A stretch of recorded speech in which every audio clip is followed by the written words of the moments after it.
बिस्मिल्लाहिर्रहमानिर्रहीम। Brookfield college से first year के कंप्यूटर साइंस के लेक्चर के साथ अहमद खुरम आपसे मुखातिब हूँ।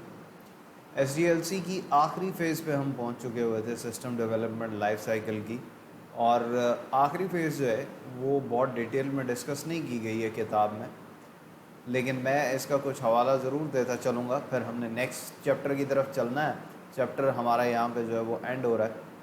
तो आखिरी, जब आप एक प्रोडक्ट को डेवलप कर चुके, फिर उसको टेस्ट कर चुके, आप उसको एरर फ्री बना चुके, फिर आप उसको डिप्लॉयड कर चुके, यानी आप उसको इंस्टॉल कर चुके रियल वर्ल्ड इन्वायरमेंट के अंदर, यूज़र को ट्रेन कर चुके, उसके बाद मेंटेनेंस एक ऑनगोइंग प्रोसेस है जो चलता रहता है। यानी वक्त के साथ साथ आपके बनाए हुए सॉफ्टवेयर में एरर रिवेल्स होंगे, या फिर वक्त के साथ साथ इसको इम्प्रूवमेंट की ज़रूरत पड़ सकती है। मेंटेनेंस में दो पहलू होते हैं, एक इम्प्रूवमेंट का और एक एरर यानी डीबगिंग का। तो ये दोनों प्रोसेसेस जो हैं ऑनगोइंग प्रोसेसेस हैं जो रेपिटेटिवली चलते रहते हैं जब तक आपके बनाए हुए सॉफ्टवेयर की एज होती है। रूटीन लाइफ से अगर बात करें तो जब आप एक मोटर बाइक ख़रीदते हैं तो कुछ अरसा उसमें आपको किसी किस्म की तब्दीली लाने की ज़रूरत नहीं होती है, किसी किस्म के चेंज की ज़रूरत नहीं होती है, किसी किस्म के एरर्स उसमें रिवेल नहीं होते हैं। लेकिन कुछ अरसे के बाद आपको उसमें एडजस्टमेंट्स करना पड़ती हैं, आपको उसमें जो है वो फर्दर इम्प्रूवमेंट्स लाना पड़ती हैं, आपको उसमें आने वाली ख़राबियों को ठीक करना पड़ता है। तो सॉफ्टवेयर्स में भी ऐसे ही होता है, वक्त के साथ साथ सॉफ्टवेयर्स में एरर जो हैं वो रिवेल होते हैं, जिनको वक्त के साथ साथ दूर करना पड़ता है, और उसका स्ट्रक्चर भी चेंज करना पड़ सकता है समटाइम्स। एक ऑर्गेनाइजेशन जो उसने एक नई ब्रांच खोल ली है, तो उस नई ब्रांच के लिए नए टूल्स, नए टेबल्स उसमें इंस्टॉल करना पड़ते हैं, और यूँ उसको फर्दर इम्प्रूव करना पड़ता है। तो मेंटेनेंस, एनहांसमेंट, ये एक ऑन गोइंग प्रोसेस है जो सॉफ्टवेयर के साथ चलता रहेगा। और यूँ एसडीएलसी यहाँ पे अख्ताम पज़ीर होता है सिस्टम डेवलपमेंट लाइफ साइकिल की। जो वो फेजेस जिनको ज़्यादा तवज्जो की ज़रूरत थी उनको हमने डिटेल में जो है वो यहाँ पे उन पे बात की, और एग्ज़ामिनेशन पॉइंट ऑफ व्यू से भी मैंने आपको बताया कि टेस्टिंग इनमें सबसे ज़्यादा इम्पॉर्टेंट है इन तमाम फेजेस में। और ओवरऑल ये टॉपिक जो है सॉफ्टवेयर इंजीनियरिंग के पॉइंट ऑफ व्यू से इम्पॉर्टेंट है, उसको हम पहले ही डिस्कस कर चुके थे इस बात को। अब नेक्स्ट चैप्टर जो है उसकी तरफ हम चलते हैं। किताब का सबसे बड़ा चैप्टर हमने कवर किया, चैप्टर नंबर 1।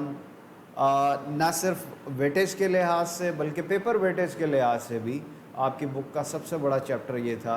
मैंने आपसे पहले भी डिस्कस किया था कि 20 नंबर का पेपर सिर्फ इसी चैप्टर में से आएगा, और आपका जो पेपर है यानी 100 मार्क्स का जो वेटेज है उसमें से 20 मार्क्स जो है वो इस पेपर का वेटेज है, तो इस चैप्टर का वेटेज है। तो इस लिहाज से भी आपने इसको अहम तरीन टॉपिक जो है वो समझना है, अहम तरीन चैप्टर समझना है। चैप्टर नंबर 2 की तरफ चलते हैं।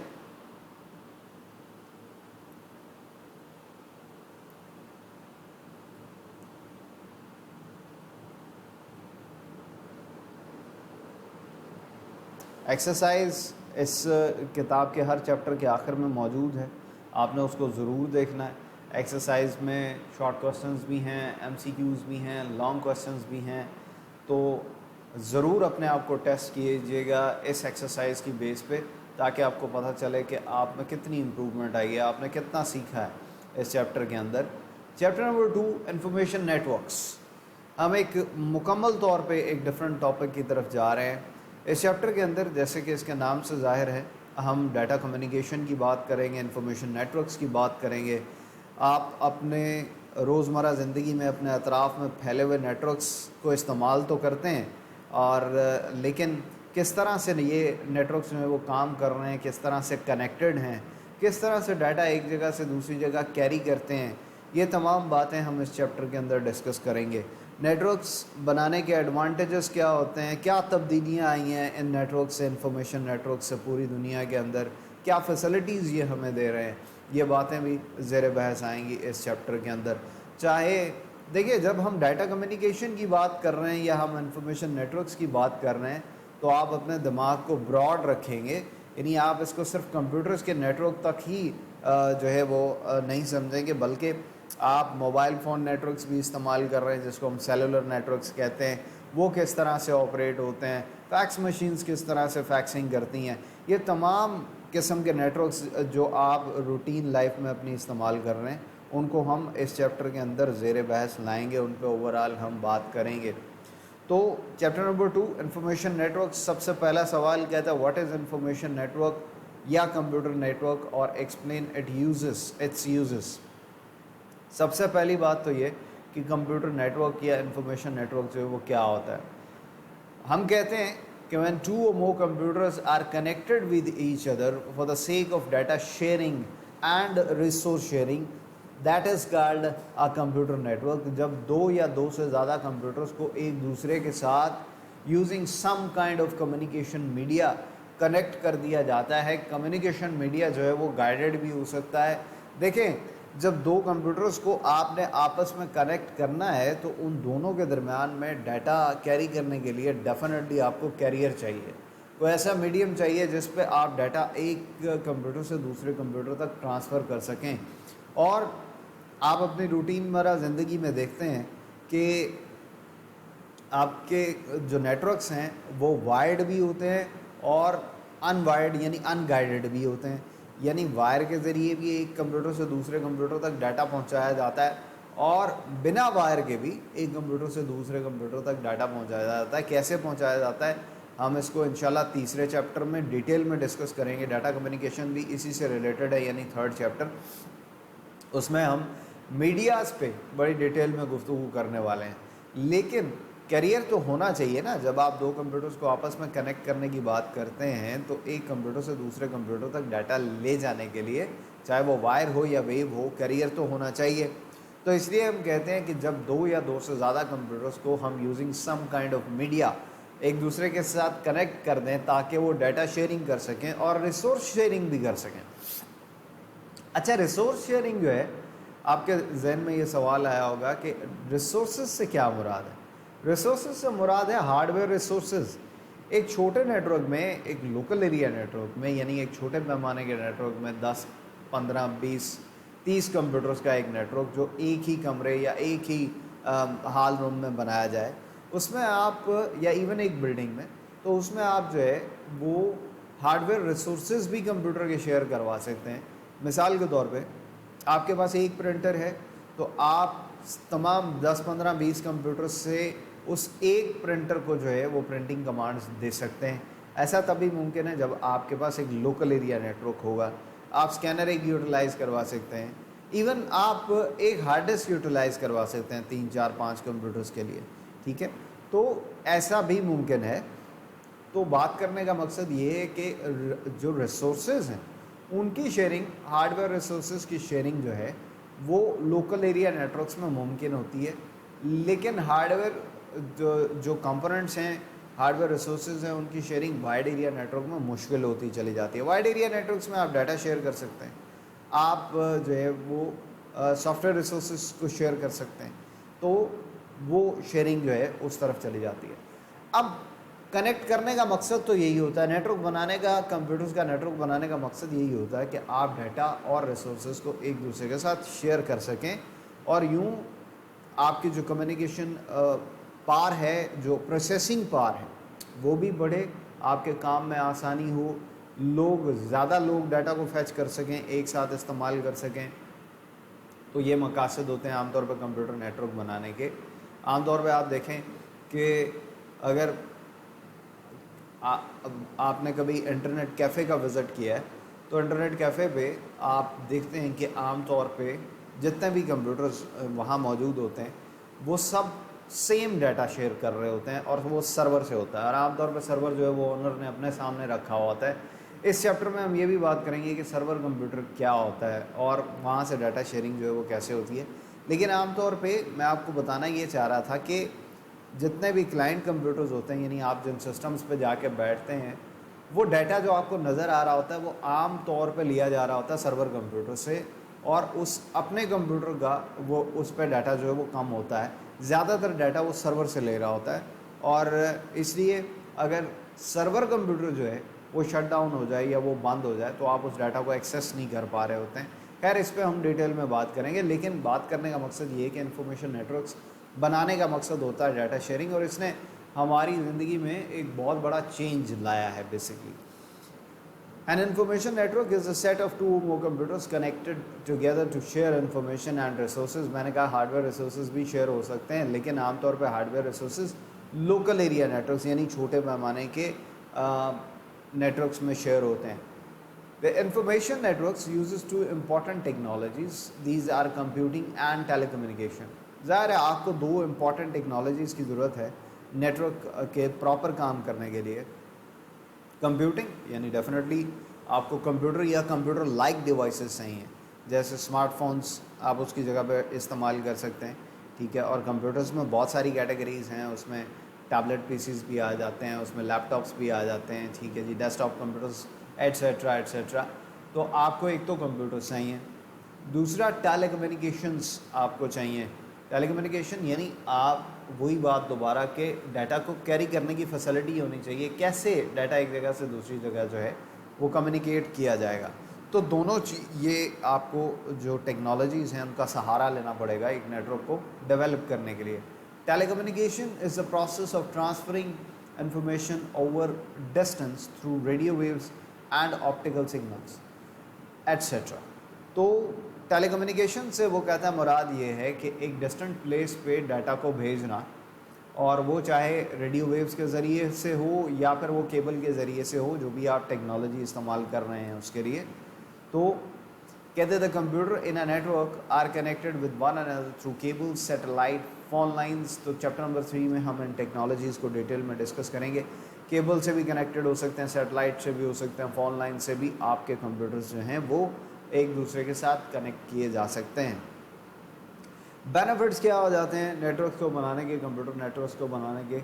अभी हम बात कर रहे थे कि डाटा शेयरिंग होती है, रिसोर्स शेयरिंग होती है, और प्रोसेसिंग पावर जो है वो शेयर हो जाती है। उससे भी बहुत कंपटीशन स्पीड अप होता है, काम करने की रफ्तार बढ़ती है, बहुत सारे दूसरे एडवांटेजेस, आपका टाइम बच रहा होता है, आपकी कॉस्ट बच रही होती है, लॉट्स ऑफ एडवांटेजेस जो हैं वो इससे मिलते हैं। कहते हैं networks are used to access shared data. आपको डाटा की कॉपी जो है वो अगर 20 कंप्यूटर्स पर चलानी है तो 20 कंप्यूटर्स पर रखने की ज़रूरत नहीं होगी, आप एक कंप्यूटर पर रख के बाकी तमाम कंप्यूटर्स को वही डाटा शेयर करवा सकेंगे, जिससे डाटा सिक्योरिटी बढ़ती है। इस पहलू पर भी हम बात करेंगे। Networks are used to share different devices such as printers and hard disk. और मैं आपको बता रहा था कि लोकल एरिया नेटवर्क्स में आप हार्डवेयर रिसोर्सेज को भी शेयर करवा सकते हैं, जैसे एक प्रिंटर शेयर हो सकता है, एक हार्ड डिस्क, डिफरेंट कंप्यूटर्स हैं वो शेयर कर सकते हैं। Networks are used to send email with attachment of files. और आप ईमेल जैसी एक तेज़ तरीन फैसिलिटी इस्तेमाल कर सकते हैं, वो तभी होगा जब कंप्यूटर्स एक दूसरे के साथ नेटवर्क के ज़रिए कनेक्टेड हैं। Networks are used to communicate with different people all over the world easily. Networks ने आपकी दुनिया को बदल के रख के दिया है। आप पूरी दुनिया को एक ग्लोबल विलेज समझ लें इस वक्त, यानी इतनी तेज़ी से आप लोगों के साथ कम्युनिकेट कर सकते हैं, बातचीत कर सकते हैं, डाटा शेयरिंग कर सकते हैं पूरी दुनिया के अंदर।